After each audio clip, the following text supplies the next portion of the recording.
তোমার লাশের উপর দিয়ে যাবে, কিন্তু তোমার সামনে দিয়ে কেউ ভোট ব্যালট বক্সে হাত দিতে পারবে না। শক্ত হইতে হবে, পড়ে গেলে হবে না। সবাই ন্যূনতম পক্ষে খেজুর রাখবা, যাতে এই যে অনেকে পড়ে যাচ্ছ তখন অ্যাটলিস্ট খেজুর খেয়ে পানি খেয়ে ফেললে ইনস্ট্যান্ট এনার্জি পাবা, সুগার লেভেল হাই থাকবে। আর আগের মতো এই ইলেকশন হবে না যে আমি দাঁড়াই থাকলাম, আমার সামনে দিয়ে যা খুশি তা করতেছে, বা আমার সামনে দিয়ে ভোটের ব্যালট বক্সে নিয়ে চলে যাচ্ছে।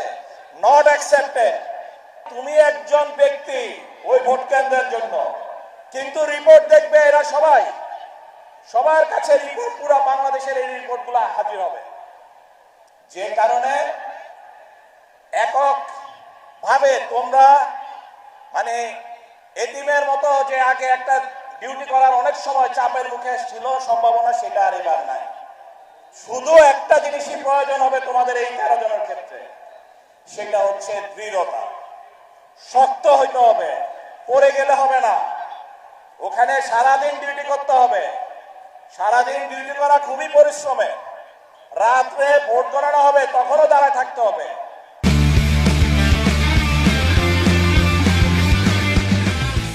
তোমাদের খাবার দাবারের টাকা দিয়ে দেওয়া হয়েছে, টাকা না শুধু, সেটা অ্যারেঞ্জ করার জন্য আলাদা লোক নিয়োগ করা হয়েছে, আলাদা আমাদের ভিডিপি সদস্য নিয়োগ করা হয়েছে।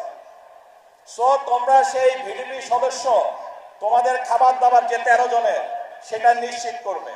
সো সেকশন কমান্ডার এবং ওখানকার যে থানা অফিসার, অন্যান্য থানা কর্মকর্তা সকলে মিলে এইবার এই লজিস্টিকটাও এনশিওর করা হয়েছে।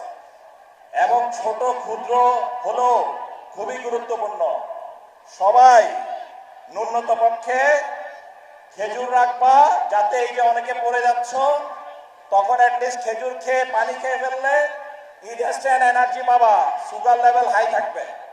নাহলে এই কষ্টের মধ্যে, এই টেনশনের মধ্যে, তোমরা চাপের মধ্যে, যারা তরুণ আছো বা যারা বয়স্ক, অনেকে আছে এখানে বয়স্ক, দীর্ঘদিনের অভিজ্ঞতা সম্পন্ন, তারা ঠাস করে পড়ে যাবে। আর আগের মতো এই ইলেকশন হবে না যে আমি দাঁড়াই থাকলাম, আমার সামনে দিয়ে যা খুশি তা করতেছে, বা আমার সামনে দিয়ে ভোটের ব্যালট বক্সে নিয়ে চলে যাচ্ছে। Not accepted.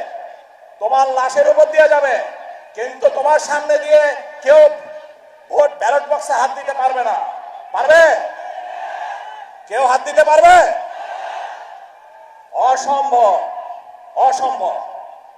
এই জিনিস আনসার ভিডিপি সদস্যরা একদম সর্বোচ্চ ভাবে জীবনের সকল হুমকি নিয়ে হলেও সেটা ঠেকাবে।